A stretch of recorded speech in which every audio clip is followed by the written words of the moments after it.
ways you can define critical thinking. Pick up any textbook you find in critical thinking, go to your library, go to school, whatever, and you're going to find different definitions. The one I'm going to use is from a book called Asking the Right Questions. And I think this is the easiest way to go about learning how to be a critical thinker is by learning what these questions are. And they define critical thinking like this.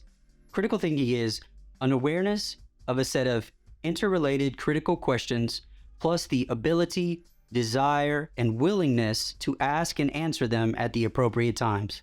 Now, there's a lot packed into that definition, but most of it is actually intuitive when you begin to break it down.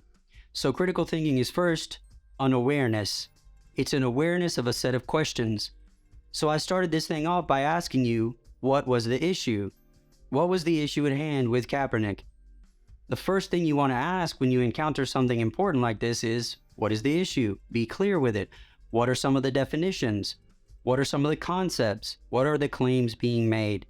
You might also ask, what is the evidence being presented? So when it comes to the Kaepernick issue, if certain people are dying at a different rate than others, how would you provide evidence to prove that? Or what kind of evidence do you need to prove that? Do you need the Bible or the Quran to prove that claim? No, it's not a religious question. Do you need eyewitness testimony? Maybe. But what you really need in a situation like that is statistical evidence. The kind of evidence you need to support that claim would be statistical in nature. What kind of evidence do you need if you wanted to say that the national anthem was racist or not? Would you need statistics? No. You need historical documents. Maybe you want to know what all the lyrics say. Maybe you want to know the context in which it was written. Maybe you want to find out about Francis Scott Key. If you're dealing with the issue of free speech and whether or not it's appropriate for somebody to express themselves on the job, what kind of evidence would you need to support or negate that? Do you need statistical evidence? No, it's not a statistical question. It's not a religious question. You would need to do things like look at the Constitution, look at the Supreme Court decisions over the past several years. So the kind of claim is the first thing you want to figure out. What is the issue at hand? What are people saying? What is the argument? And another question you might ask then is, based on what you know the issue is, what kind of evidence do you need to support or disprove that claim? Now, those are two important questions. The definition of critical thinking is an awareness of a set of interrelated critical questions, plus the ability, desire, and willingness to ask and answer them at the appropriate times. So now you know two really important questions when it comes to critical thinking. You now have an awareness of two interrelated critical questions.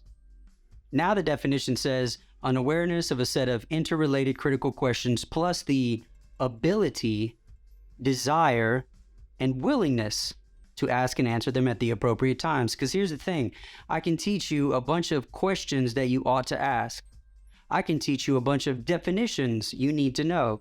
And you could come back to class and I could give you a quiz or a test and we could find out if you memorized those ideas, those definitions, those questions. But if you don't care nothing about this subject, if you don't care anything about being a critical thinker, you have no desire to actually use them. Part of being a critical thinker is actually having the desire to ask those questions, use these concepts and definitions. Before the word desire, it says ability. Do you have the ability? If you're able to memorize these things, if you're able to use them in discussions, you have the ability to do so. Some people don't have the ability to do so because they don't care. You see, in order to have the ability to do so, you first need to do things like memorize the questions. I could give you a test next week, a quiz, an exam, and say, what are the questions we discussed? You could write them down. You could tell them to your family in visitation. You could brag about all the things you're learning about critical thinking.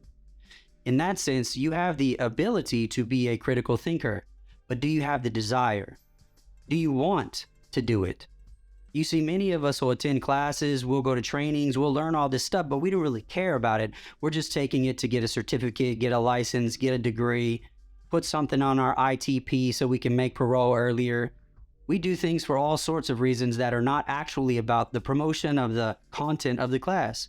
You could encounter this national anthem issue and have your mind made up for whatever reason, and you know the questions you need to ask, and you know what kind of evidence you need to provide. You just don't care.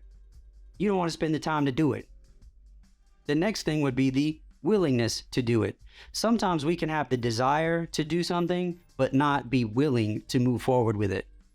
And so being a critical thinker is first an awareness of a set of interrelated critical questions, plus the ability, the desire, and the willingness, and here's the last part, to ask and answer them at the appropriate times.